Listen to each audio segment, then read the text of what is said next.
Alright, I wanted to give you guys a little walk around on this implement. It is a Woods brand 5000 wood chipper shredder, and I've got it paired to a John Deere 2025 horsepower tractor. Okay, so if we go over to the chipper shredder part of it, the top hopper is what would be considered the shredder part. You feed objects through there. There's a set of flail knives down underneath that will tear it up and put it out the bottom as mulch. If you go to the right, you can see that little funnel. That is the chipper portion of it, and that acts kind of like a slicing blade on a food processor, and it chips up any branches and wood that you go through. So I find myself putting most items through the top hopper, and the chipper section is good for some smaller branches and a couple of other different types of branches that it will take more readily than the chipper, or the shredder will rather. Underneath, you can see here I have the feed door propped open, but when you're operating this you want it closed because it will limit the amount of chips that fly around. But you can see there's a basket there with a series of holes, and what that does is it holds the mulch in there until it's an appropriate size that it can fall through, so that whatever comes out is a fairly uniform size. And then over here you can see that I have it attached to my 3-point hitch and my rear PTO. On the drive shaft there is a plastic guard in place. That's to cover the spinning shaft. That's a safety point. Another thing I don't know if you can see in there is I also have a keeper wire attached to the drive shaft cover, and that keeps the cover itself from spinning. My neighbor Bill pointed out that I didn't have one on there, and that's an important safety feature, so I rigged that up. So thanks, Bill, for keeping me safe. And as far as the tractor, it's a 25 horsepower tractor, puts 18 horsepower out to the PTO. It's been spinning this pretty well, so I think they're well matched. The person I bought this from had this on an 18 horsepower Kubota, and his tractor definitely struggled a little more to get this thing spinning, but then once it was up and running, it seemed to do reasonably well also. Where he ran into problems was that his 3-point hitch, I think it might have been a limited hitch or a category 0, and it couldn't really lift this implement up high enough. Actually, one of the legs on the shredder is bent. I think that's probably because he couldn't get it up high enough and snagged it on a stump or a rock. Even with this tractor, it's a fairly heavy implement, and the center of gravity is fairly high compared to, say, a ballast box or a rake, so I need to be pretty careful when I'm going over rough terrain with it. But overall, I've had it for about 2 weeks. It's about a 20-year-old machine from the late 90s, and I've used it to process about the limbs from about 10 pine trees so far, and I've been pretty happy with it. So I'm going to go drop a couple trees and give you a little demo, but I just want to do a walk around first. Alright guys, I've dropped a small pine as well as a small hardwood to create some more sunlight in my backyard. And what I've gone through is I've gone through and cut out all the firewood. I burn everything down to about 2 inches because I feel it's a more sincere use of the wood, and it's a better thing to burn it and turn it into heat than it is to waste gas and put wear and tear on your machine chipping it. So what I've done here is gone through and taken everything and put everything in the directional lay towards the machine so it'll be easy to feed. And now, I bet you right now you're really curious to know how big of a stick this chipper can handle. And it's rated for 5 inches, and it can definitely handle a 5-inch stick. It can handle something like this, no problem. It'll choke it down in a second or two.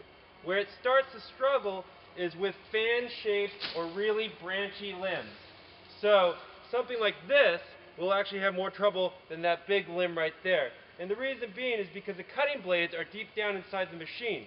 So you want everything to kind of be like a spear that you can throw down, and once it gets caught, it will self-feed itself. But if it's fanned out like this, it's going to be hard. So one of the things I've done as I've gone through and bucked up my tree is cut any major crotches or fans so that it'll be easier to feed in. For that reason, I also like to keep a pair of loppers handy as I'm chipping so that I can feed them through and cut any crotches that are giving me problems at that time. The other reason you might have trouble chipping with this thing is that the outfeed discharge chute gets clogged with chips. Okay, it creates a lot of mulch really quickly. So you're going to want to keep a pitchfork or something other than your hand at the ready so that you can go ahead and readily clear the chipper. If it's been chipping great and then all of a sudden it doesn't chip very well, it's because the discharge chute is clogged. So with all that said, one other thing I'd like to say is I own a lot of dangerous implements, and this ranks right at the top of the list. The nature of this machine is once it catches a branch, it's going to yank it in really fast. So the name of the game is throwing branches into this. You don't want to stuff them in.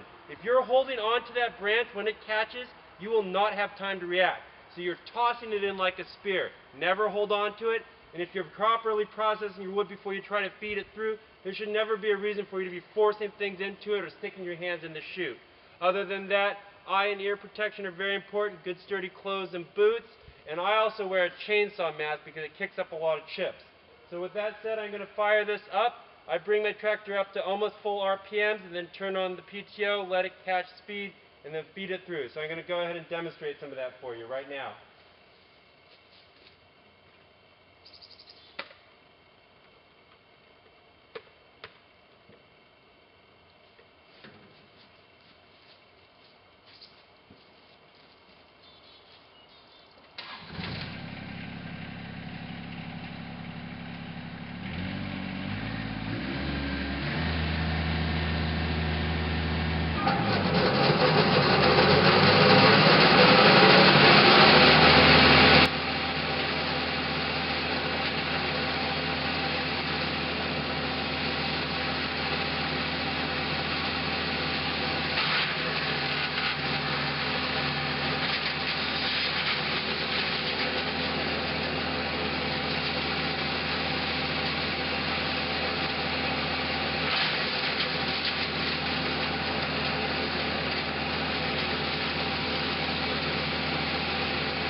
Alright, so here you see the aftermath of about 4 trees that I cut up and chipped up today.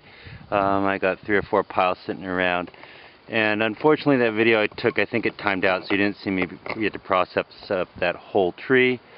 But this is the finished product right here. It's a pretty nice consistent mulch. We can zoom in on it. About like that. So this is about at least 1/10 of the volume of that originally was, and it'll break down much more quickly, or it could be used in the garden. So I think that this is a pretty good way to dispose of those odds and end branches that we can't burn. One thing I did want to make a point of is my least favorite thing about this chipper is that you have to continually clear the outfeed because it produces quite a bit of chips. It's not really a fault of the chipper. It's really efficient, and that's why you have to clear it so frequently. But it's also fairly low off the ground, so it plugs up pretty quickly. So you either have to shovel it around, and then after a while I find that it's easiest just to move the tractor. The other point I wanted to make is when you saw me picking pieces out of the chipper, those weren't actually getting jammed, they're just not feeding through the brush guard. So what I'm doing is I'm very carefully plucking them out and either reshooting them through the brush guard so that they get down to the knives and fed through the machine, or I'm putting it through the chipper. But the point is I'm never sticking my hands in the chute, and when I hold it, I'm holding it with just barely any strength at all. So if it does get caught, it's going to get pulled right out of my hand rather than my hand get pulled in.